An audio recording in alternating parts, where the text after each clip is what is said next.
This presentation, it sort of bugged me for a while, and what generally happens when something bugs me is I tend to write about it and publish in a few places, and quick as a flash, nothing happens. But anyway, let's see where we go. It's about naming ships after people, and this audience, you'd all know, of course, that we do have ships, submarines, boats named after people. There's Sheaman, as a young bloke, as a midshipman. He went to Friends in Hobart, where I grew up in Tassie, and then distinguished himself in a mighty way in World War II. And I wrote a book called The Submarine Six, which is about these six people who had the submarine fleet named after them, and rightly so. And I think they're really interesting people and people to follow. When I was teaching at the Naval College, the Collins class were coming online. Gee, that's a long time ago, wasn't it? I was using them as models.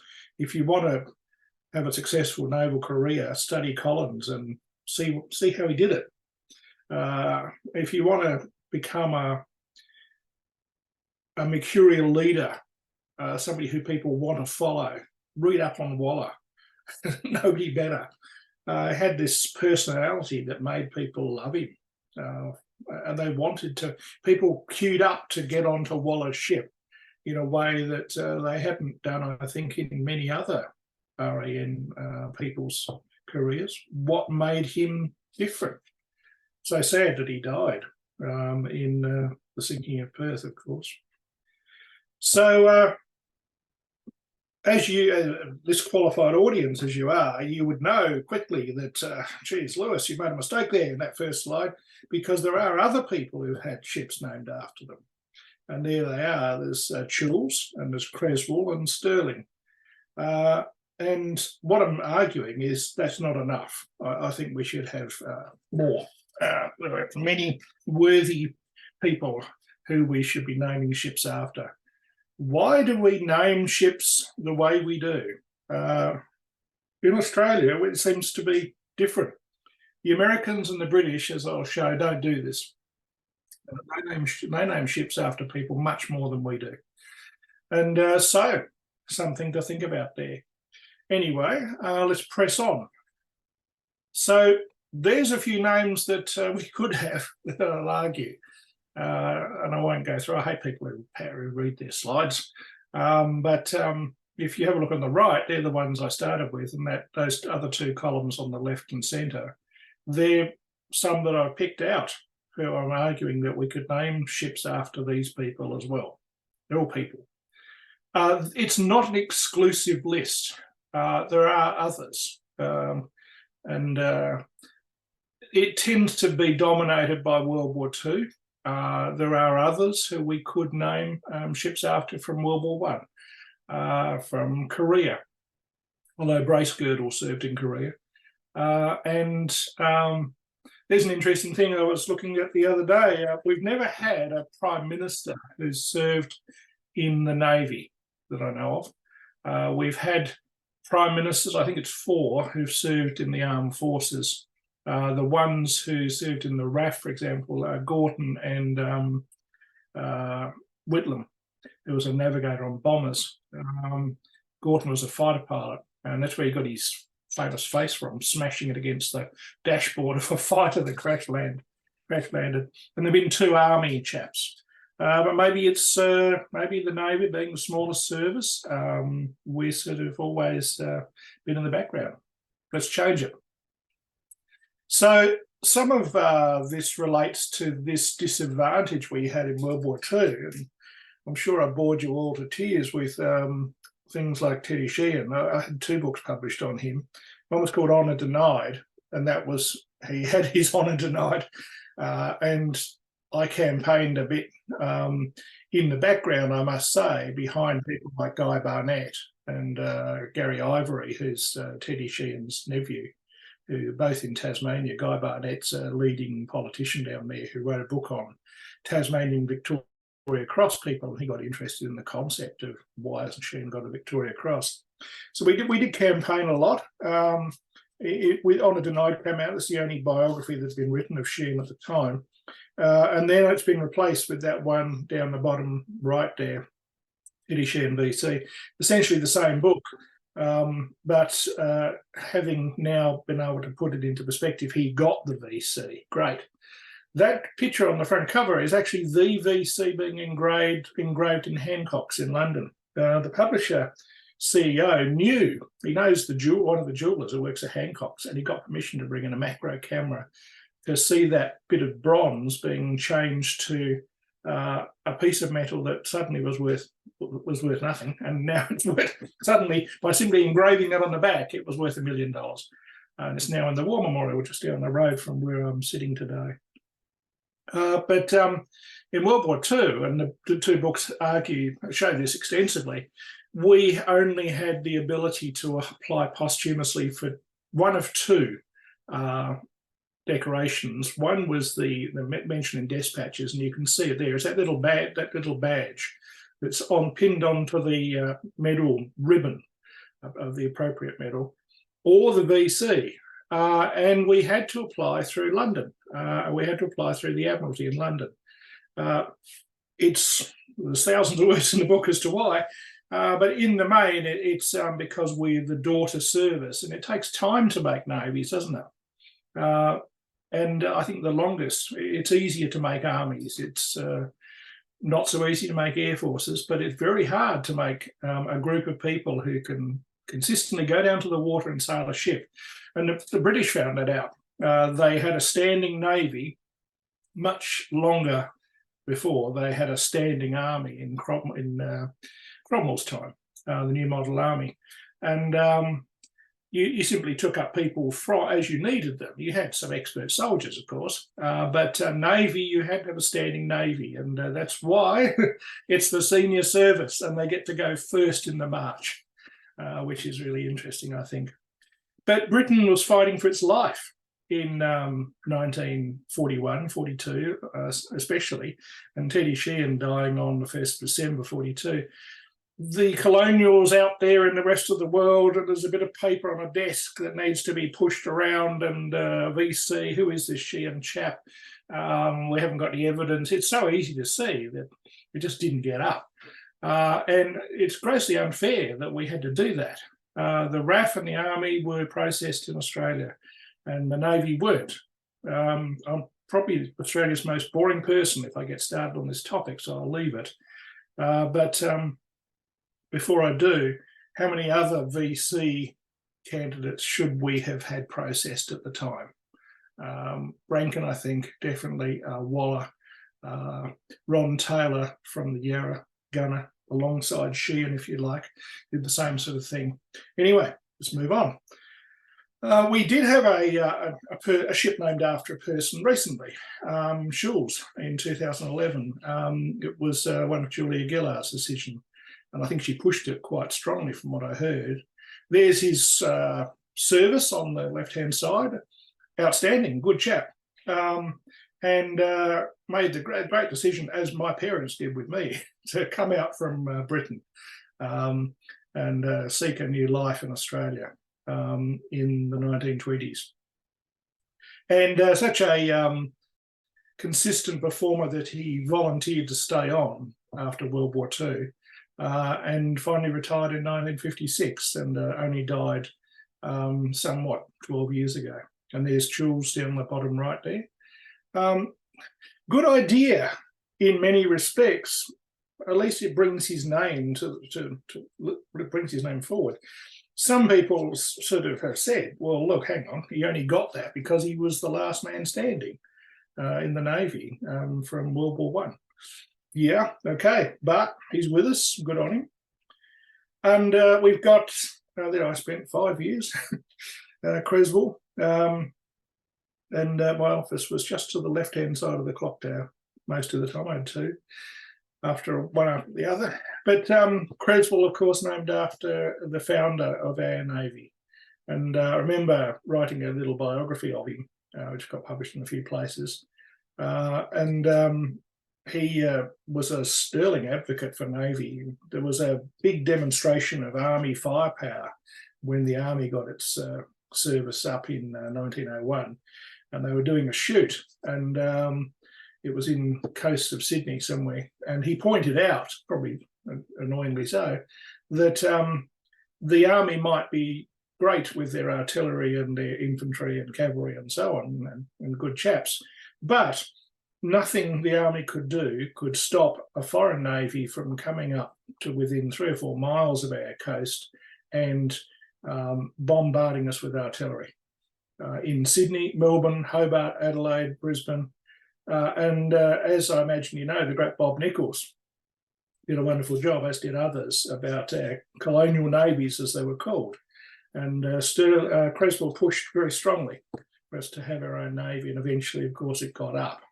Good chap. That's the portrait up the top right-hand side that still hangs in the wardroom of Creswell, home to RANC as well.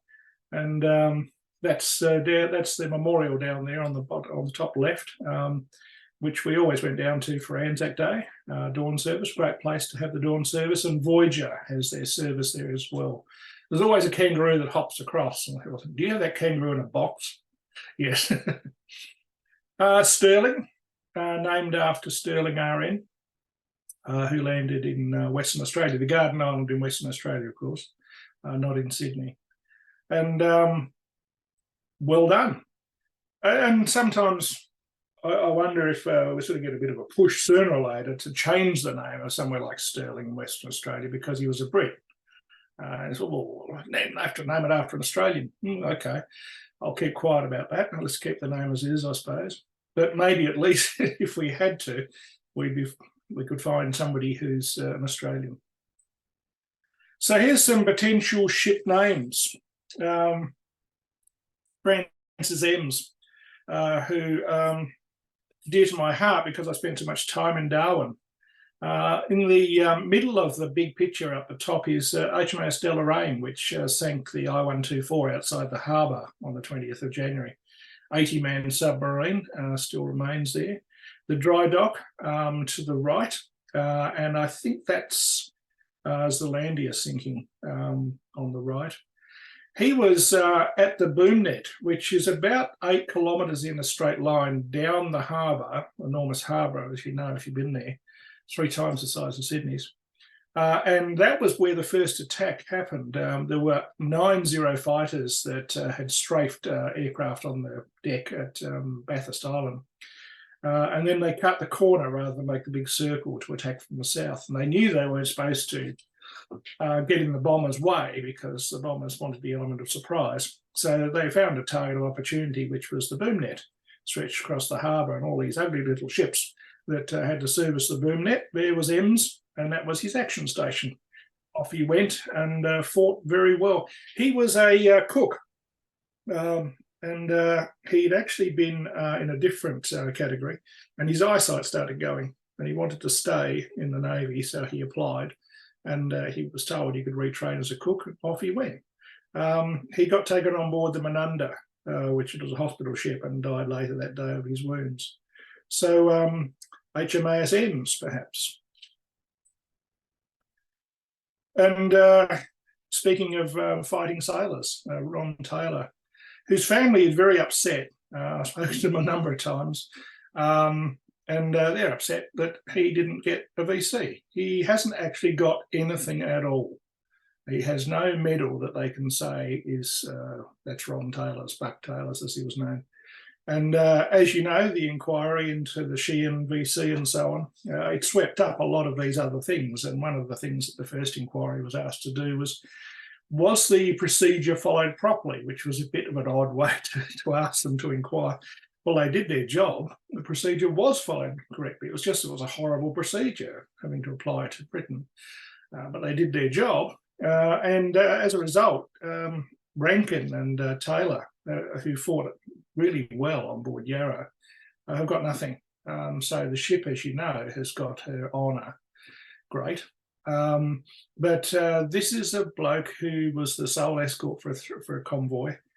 Across the other side of the world, in a coincident HMS Jervis Bay, Fogarty Fegan was the sole commander of a converted ship in charge of a convoy from Canada to Britain. And he took on an overwhelming force, and he died at his post, and he was given a Victoria Cross. Nothing for our people across the other side of the world. Ironically, Fogarty Fegan had actually visited Jervis Bay, and he'd worked there as an RN exchange officer, which is a bit confusing when I first started looking into it. And then he goes back to Britain, and in World War II, he's a captain. He gets given a ship called Jervis Bay. Like, what? Very sort of odd. But look, I don't think there's much chance now of Taylor and Rankin being given retrospective honours. I've written a paper arguing they should. If not the Victoria Cross, then give them the Star of Courage. I've got the name right. I've suggested sort of other alternatives. But if we can't do that, then maybe we can name a base, HMAS Taylor, or a ship, HMAS Taylor. We've already got a Rankin, of course. The George Cross holders, 4 of them in the Navy, also two received the George Medal, which is wow. I said before I'm doing a book called Australia's Coastal War. At the top there, I think that's Beachport in South Australia, and that was where the first 2 RAN people died in World War II, as far as I can make out. And that was 1940. They were German mines, and they were trying to defuse one of the mines because you get into them and you start studying countermeasures.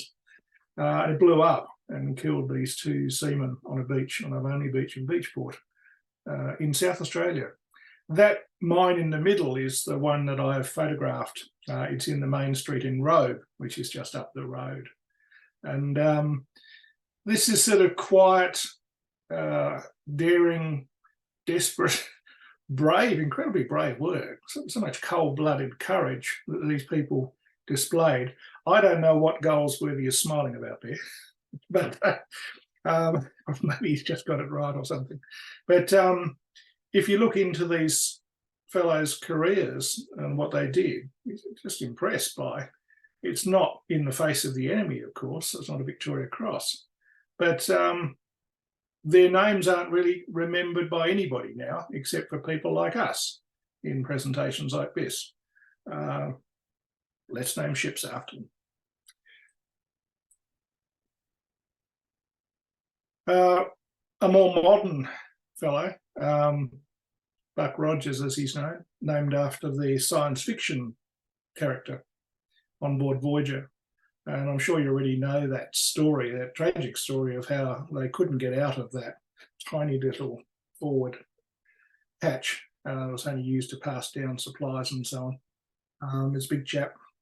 And he united them singing hymns. And he's already a person of sterling braveness for courage under fire in Dunkirk, not the Dunkirk evacuation, it was in 1944. And he already held the Distinguished Service Medal. Maybe people don't like being reminded of Voyager in Melbourne. Maybe that's some of the thinking that goes on in people's heads. Is there much thinking that goes on in navies' heads about the names of ships? Well, funnily enough, I once looked into that and I discovered that yes, there is. They get besieged by people writing letters to Chief of Navy and anybody else who will stand still long enough and open it and read it about the names of ships. And I'm sure maybe some of you have written your own letter or two. I wrote one the other day to CN on Saturday about the closure of the Sea Power Centre website. I don't know what's going on there, but anyway, different topic. But apparently, especially the ship associations, they just write non-stop that we need to have a new HMAS Sydney or whatever. Excuse me. We've had 4, of course, as you know, and some ship names maybe won't come around again. We've had 2 voyages, and both of them ended up in not sort of happy ways in the end. The first Voyager is still on the beach at Batano. 2007, I was in East Timor for service work, and we had a helicopter, and sort of, that bit down there, that's the wreck. Can we just land beside it? And the pilot would. So he did go down to 100 feet or so, and we had a look. You can still see some of Voyager on the beach there at the right tide, where she was blown up to prevent her being captured or falling into Japanese hands. And of course, the second Voyager, as we've got here. So will we have another Voyager? Well, if we can't, fair enough, let's have an HMAS Rogers. Or should we go for the American version, which is HMAS Jonathan Rogers? The George Medal holders, again, it's who remembers these chaps all over the world, as you notice, in the Med. That one about the submarine, Galileo. I think McNichol was told, if you go in, there's not much chance you'll come out, but we can have a go. And doing mine disposal in Glasgow. What a place. An Aussie, what am I doing over here? Oh, well, I better get on with it, I suppose. And another lot of them, closer to home, if you like, rendering safe bombs in London. My dad, and I suppose I'm lucky to be here, his job as the youngest in that family was to make tea on Sunday mornings and bring it upstairs. They were reasonably well off. My grandfather was a printer in London, and he did that on Sunday morning. He had to bring up the tea and papers. And just as he got upstairs, the house was hit by a V1 missile. Took out the entire lower floor. The top floor just went woof, apparently. They all survived.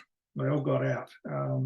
And London was being hit by these sort of things, the V1s, and then later the V2s, which are much more dangerous. And of course, the Luftwaffe's bombs. And they fell in the middle of a street. The police sectioned it off, and some chap had to render them safe.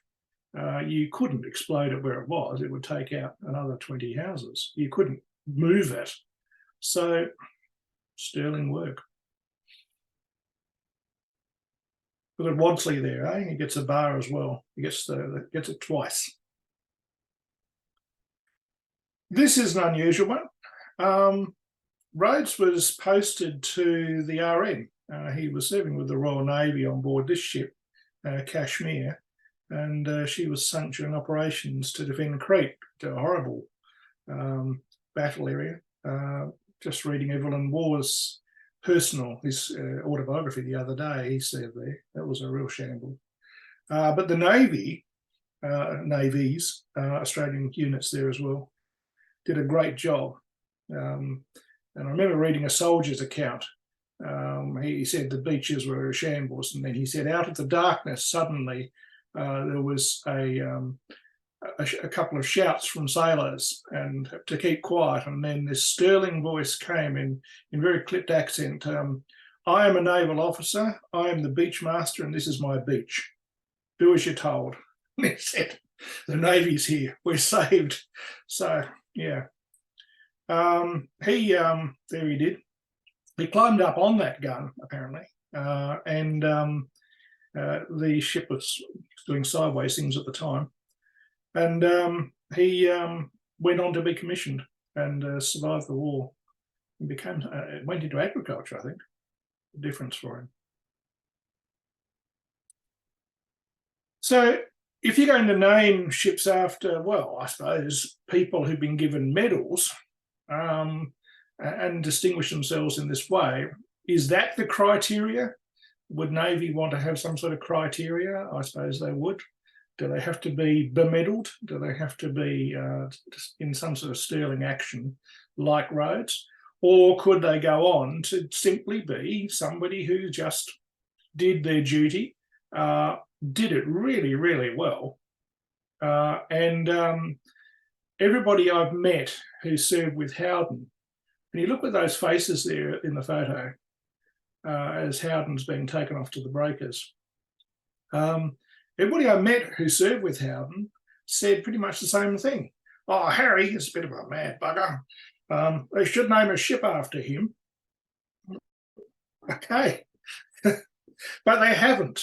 I wrote, I think it's the only biography of Houghton, which was in a little volume we used to use in the Australian Naval College called Australian Naval Leaders. And his two sons, one of them lives on, is it Macleay Island off Queensland? He would bombard me about twice a week. He would send a letter, and it would have evidence of his dad in World War II and beyond, saying why he should be given something or other. It was quite eccentric. He would write the letters on the back of recycled paper, and he would only post them in recycled envelopes. So the envelope, when it got to me, had been used 4 or 5 times.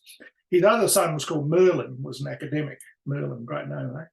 Named after the King Arthur saga, born in New Zealand, as was Houghton, I think. And he had these 2 sons. He served through the war, renowned for his ship handling, through cruisers around like they were destroyers. And in the later years of the war, late 43, I think it was, he got posted off just before Hobart was in the Pacific, got hit by the torpedo. He was in his new posting, and he started to get what looked like a brain tumour. And he fought this, and eventually he was told, "You're not going back to sea. You're staying on shore." And he eventually became an officer. He became the naval officer commanding Western Australia, where he rode around quite eccentrically in an old Austin that they'd commandeered off the wharves in Singapore and put on board Hobart. And somehow it got back to Perth, and it was decorated with rope work and so on. And he would drive around in that. Very odd bloke. Once got into a lot of trouble paperwork-wise for landing 8, excuse the language, hairy-ass stokers at night. And they raided a shipyard, again, I think it was in Singapore, to get some more AA guns for Hobart. Everybody wanted more AA guns, of course. And he simply took them, and then the ship left. The paperwork followed him around for about 6 months. And so I just did it. I needed them. Interesting bloke. HMAS Houghton. I recommend it. Not so sure about Stanley. Who's going to see one HMAS Darling? Your Blackadder comes out here, doesn't it? Captain Darling. What's he say? Darling. Yeah. Captain Darling to you, Blackadder. Stanley Darling was a terrific anti-submarine warfare officer in World War II. That's all you can say about him. He served with distinction. His career reads like something out of a boy's own adventure story in terms of his anti-submarine warfare. Very, very aggressive commander. For him, as they said about Waller, depth charges were there to be used, as were the ship's guns, and sunk 3 U-boats. And this is in a time, if you remember your the Cruel Sea, Montserrat, and Montserrat based that on his own experiences, of course. And I think there's a section in there, or is it in Montserrat's biography, where he said, "We never even saw a U-boat. They were down there. We're pretty sure we depth charged it. One we got a kill, and we had evidence, or was it evidence they put through the torpedo tubes?" But he said at one stage, I think it was 45, a U-boat was surfaced nearby, and he said this red mist just came down, and he sort of wanted to ram it, kill everybody on board, shoot the survivors. A horrible war. And Darling survived it, and then came back all the way to Tasmania, where he'd come from, and to perhaps show you his mettle or spirit, I don't know, maybe he liked it. He sailed yachts, he captained yachts continually in Sydney to Hobart. Well, I've got it written down somewhere. It was numerous voyages that he did in the Sydney to Hobart, where he captained the yachts, and quietly lived the rest of his life in Hobart, and died there. But what a tremendous fighting captain. Not sure why we do it this way. Here's just a few that I picked out of the US list. The Sullivans, odd name, isn't it? why not call it USS Sullivans? But no, they called it the USS The Sullivans because it was named after the brothers who all died. I think 3 of them were on the same ship. And after that, there was a rule passed to say you shouldn't do that anymore. You shouldn't send brothers to sea on the same ship. Shades of Saving Private Ryan. And some of the people, of course, are still around. Jimmy Carter is still with us, the only US president qualified on submarines. JFK served in PT boats in the war. And occasionally they'll name, as we know, USS Canberra, they'll name a ship after a foreign place, a foreign person, USS Winston S. Churchill, because he meant a lot to them for what happened in World War II, hands across the sea and so on, uniting against the Axis powers. They're far more willing to do this than we are. There's a chapter in Honour Denied and Sheean VC where I look at the American, not only didn't really look at this, but their willingness to look at the past and say things could have been done better there. And they have given medals of honour. They're erroneously named the Congressional Medal of Honour. It's the Medal of Honour. It's the equivalent of their VC. They've given that to numerous people who they say, oh, look, we just found a record here that said fantastic action this bloke did in the war as a Marine or something like that. And somebody crossed out and put in the margin, Jewish. He's not getting it. So this is to go back and, right, we'll rectify that. Fair enough. But let us in Australia start debating whether somebody should get a retrospective VC and the walls fall down and the roof caves in. The Royal Navy, of course, are also willing.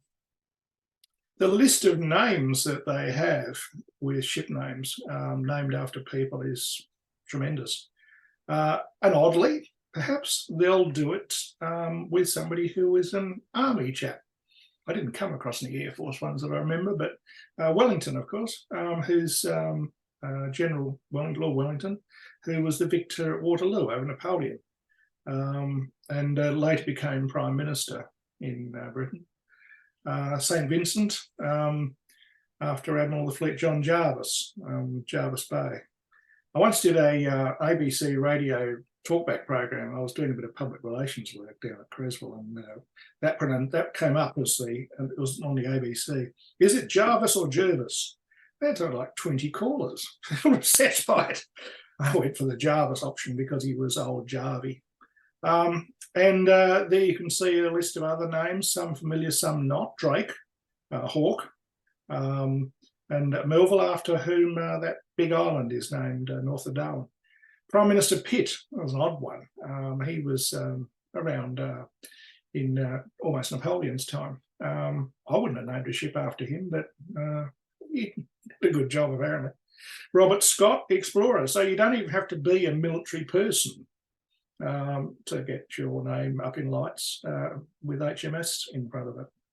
And as you know, the 2 carriers, there they are. There's one of them. Lovely piece of work, isn't it? 60,000 tonnes. So, hopefully I've kept your attention for most of this time, but are there any other RAN ships that have had people named after them? Now, there's me throwing this one in to see if anybody says anything. No? Good. Nobody fell for it. None of these ships here are named after people. I think Ping Wo and Wan Pu, something like Clouds of Heaven or something like that. They're the what's known as the Chinese fleet, ships taken up from trade, and the names were kept in World War II, and then they were returned to service.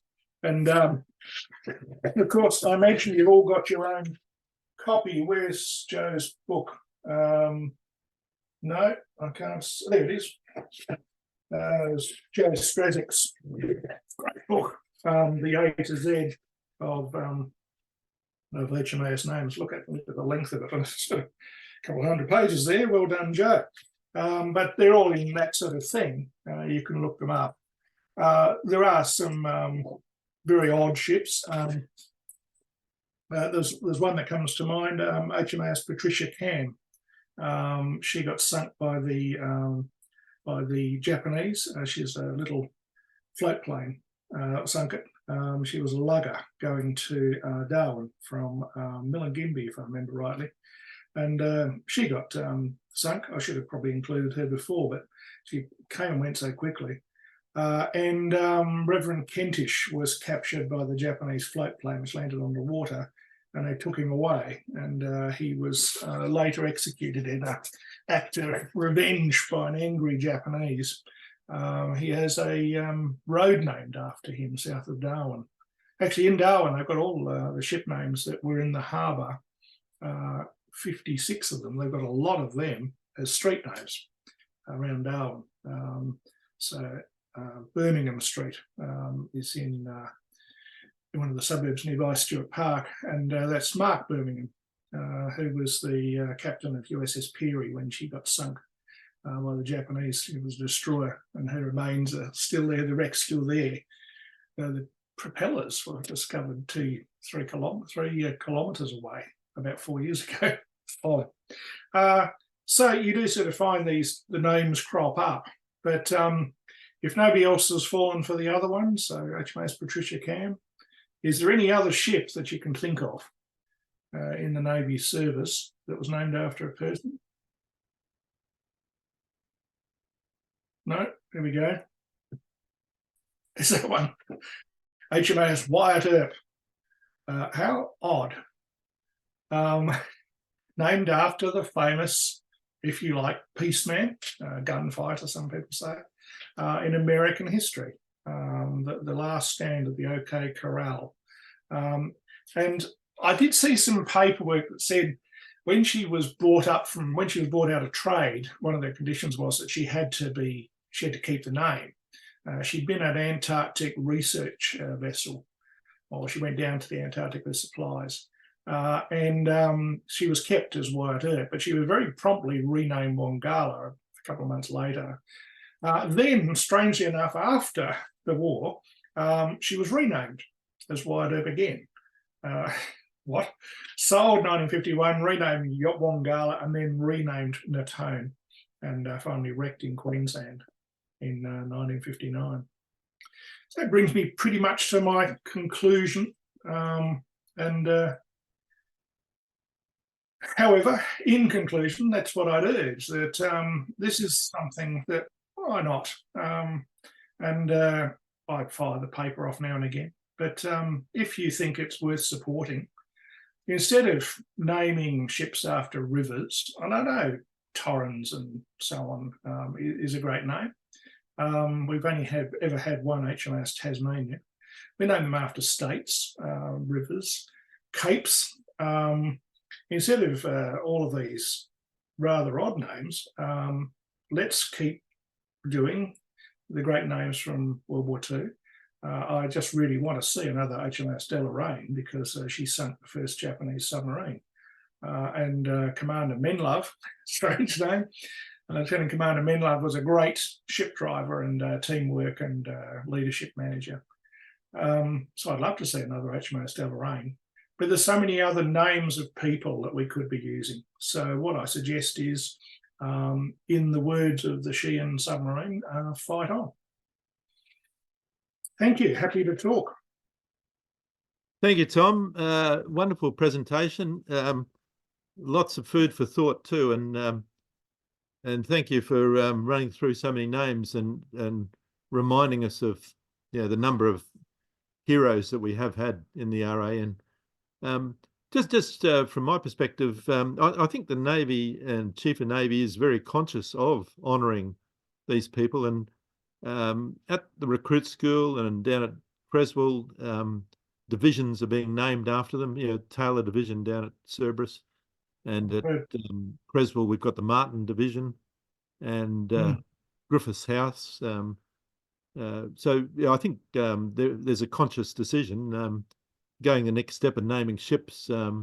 Hopefully that is being given a lot of consideration, but we'll find out in the future years, I guess.